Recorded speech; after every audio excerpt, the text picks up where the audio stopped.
اعوذ باللہ من الشیطان الرجیم، بسم اللہ الرحمن الرحیم۔ ناظرین سلام علیکم، میں ہوں سمینہ زیدی۔ پیش ہے پروگرام کربلا۔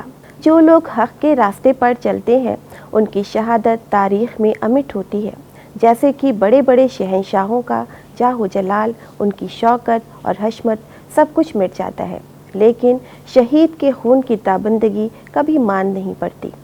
مختلف مثالیں موجود ہیں اور ہر مثال اہم اور لائق احترام ہے، لیکن اسلام کی تاریخ میں، خصوصاً انسانیت کی تاریخ میں، کوئی بھی قربانی اتنی عظیم نہیں جتنی حسین ابن علی کی شہادت جو کربلا میں واقع ہوئی۔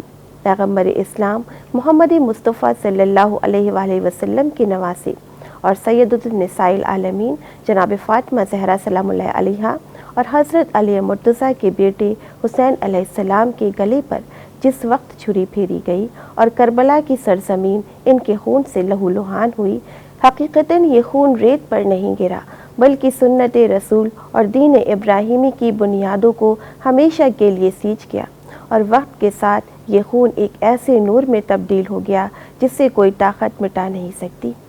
اس نے اسلام کے چہرے کو اس وقت روشن کیا کہ جب وقت کی آندیاں اسے تاریک کر دینا چاہتی تھیں۔ امام حسین علیہ السلام کی شہادت نے اسلام کو بقا دی، ان کا خون اسلام کی بقا بن گیا۔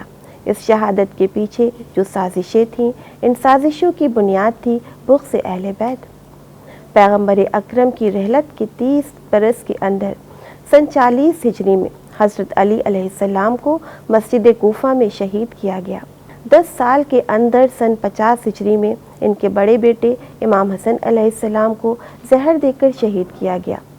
معاویہ اور اس کے بعد یزید کی خلافت سنبھالتے ہی اسلام کی کشتی بھنور میں پھنس گئی۔ اب امام حسین علیہ السلام کے لیے امتحان کی گھڑی آ گئی۔ آپ یزید جیسے فاسق و فاجر کو امت اسلامی کا سربراہ رہتا ہوا نہیں دیکھ سکتے تھے، اس لیے آپ نے فرمایا کہ اسلام اسی دن ختم ہو جائے گا جس وقت یزید جیسا امت اسلامی کا سربراہ بن جائے گا۔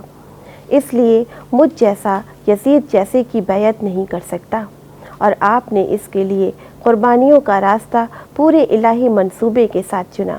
اسلام کے خلاف رچی جانے والی سازشوں کو ناکام بنانے کے لیے مسلسل قربانیاں پیش کی گئیں۔ امام حسین علیہ السلام مدینے سے مکے چلے آئے۔ مکے میں بھی بچاؤ کی صورت نظر نہیں آئی، جبکہ حج کے عین دن مکے کو چھوڑنا پڑا۔ راستے میں ان کو اپنے چچا زاد بھائی مسلم بن عقیل کی، جنہیں کوفہ میں اپنا نمائندہ بنا کر بھیجا تھا، شہادت کی خبر ملی، اور ساتھ ہی یہ خبر ملی کہ سپاہ شام ان کا راستہ روکنے کی کوشش میں ہے۔ جب کوئی راہ نہیں رہی تو کربلا کا سفر طے کیا۔ کربلا میں یہ قافلہ آ کر ٹھہرا۔ ادھر یزید کی فوجوں نے آنا شروع کر دیا۔ در بدری کے منظر نظر آ رہے تھے۔ ان انتہائی دردناک واقعات کے تاریخ انسانی میں بے مثل ہونے کی ایک وجہ یہ بھی ہے کہ حسین ابن علی کے ساتھ اس قربانی میں پورا خاندان، ایک پوری جماعت اور ایک پورا قافلہ شریک تھا، جن میں سے ہر فرد راہ حق میں اپنا سب کچھ لٹانے کو عین شہادت سمجھتا تھا۔ 9 محرم کو جب شمر اس حکم کے ساتھ آیا کہ اب مزید مہلت نہ دی جائے، تو امام مظلوم نے صرف 1 رات کی مہلت طلب کی۔ مغرب کی نماز کے بعد وہ ساتھیوں سے کہتے تھے کہ رات کے اندھیرے میں خوشی سے جس کا جی چاہے چلا جائے۔ یہ سن کر جان نثار کرنے والے ساتھی آپ کے ہمراہ جان قربان کرنے کے لیے آمادہ تھے۔ ان میں ضعیف، بوڑھے، نوجوان، معصوم بچے اور خاندان کی محترم خواتین بھی تھیں۔ ان میں سے ہر ایک اس عظیم قربانی میں شریک ہونے کو اپنا شرف سمجھتا ہے۔ یہ عظیم قربانی کسی عام قبیلے کی نہیں، آل رسول کی تھی۔ آل رسول پر 7 محرم سے پانی بند تھا۔ یزید کی فوج کے جانور پانی پی رہے تھے، مگر رسول کی آل پر پانی بند تھا۔ معصوم بچے پیاس سے جاں بلب ہو رہے تھے۔ پھر عاشور کی صبح کے ساتھ شہادتوں کا سلسلہ جاری ہو گیا۔ امام حسین علیہ السلام کے ساتھیوں نے ایک ایک کر کے اپنی قربانی پیش کی۔ اس کے بعد عزیزوں کی باری آئی، بھائی، بھتیجے، بھانجے، بیٹے، یہاں تک کہ 6 ماہ کا معصوم بیٹا علی اصغر بھی شہید کر دیا گیا۔ عصر عاشور امام حسین علیہ السلام کا اب نہ کوئی ساتھی ہے، نہ مددگار۔ چاروں طرف میدان میں لاشوں کے ڈھیر ہیں۔ اب امام حسین علیہ السلام میدان جنگ میں جا رہے ہیں۔ بہن نے بھائی کو سوار کیا۔ امام میدان میں آئے، جنگ کی اور ایسی جنگ کی کہ دشمن حیرت میں تھے۔ 3 دن کی بھوک پیاس کے باوجود دشمنوں پر بھاری تھے۔ عصر کا وقت ہوا، ندائے غیبی آئی، بس حسین بس۔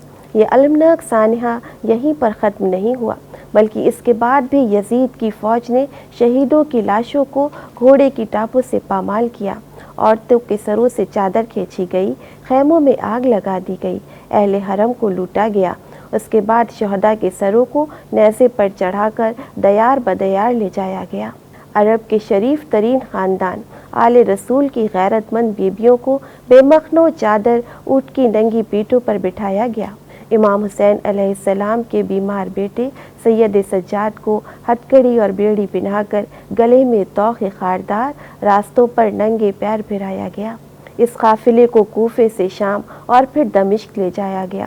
اس دوران امام حسین علیہ السلام کی بہن جناب زینب سلام اللہ علیہا ایسی پر اثر تقریر کرتی ہیں کہ اہل عرب کے دل ہل جاتے ہیں اور باطل کا پردہ فاش ہو گیا۔ امام مظلوم کی شہادت اور ان کے خون کا اثر ہونا شروع ہو گیا تھا۔ سید سجاد اور جناب زینب سلام اللہ علیہا نے بعد شہادت مظلوم کربلا ان کی قربانی کو اس طرح لوگوں کے سامنے بیان کیا اور اس شہادت کی سچائی بتائی اور دین اسلام کی کشتی کو پار لگایا۔ امام حسین علیہ السلام کی شہادت نے یہ بتا دیا کہ نماز عشق کا وضو خون سے ہوتا ہے۔ ظلم اور ظالم کے سامنے نہ جھک کر بتایا کہ کسی میں اتنی ہمت نہیں کہ آل رسول کو جھکائے۔ وہ لوگ جو ایسا سوچتے ہیں خود ایک دن مٹ جائیں گے اور دین اسلام کے رکھوالے ہمیشہ زندہ اور جاوید رہیں گے۔ ان کا نام ہمیشہ باقی رہے گا۔ تبھی تو حسین علیہ السلام کا نام آج بھی باقی ہے۔ ظالم یزید شمر ملعون کا نام لینے والا کوئی بھی نہیں۔ ان کے مقبرے بھی کھنڈیروں میں تبدیل ہو چکے ہیں۔ امام حسین علیہ السلام اور ان کے اصحاب اور عزیزوں کا مرقد آج بھی زیارت گاہ بنے ہوئے ہیں، جن پر آج بھی سینکڑوں زائرین جا کر زیارت کرتے ہیں اور اپنے آقا حسین کو خراج عقیدت پیش کرتے ہیں۔ اسی کے ساتھ ناظرین اجازت دیجیے، انشاءاللہ پھر ملیں گے، تب تک کے لیے خدا حافظ۔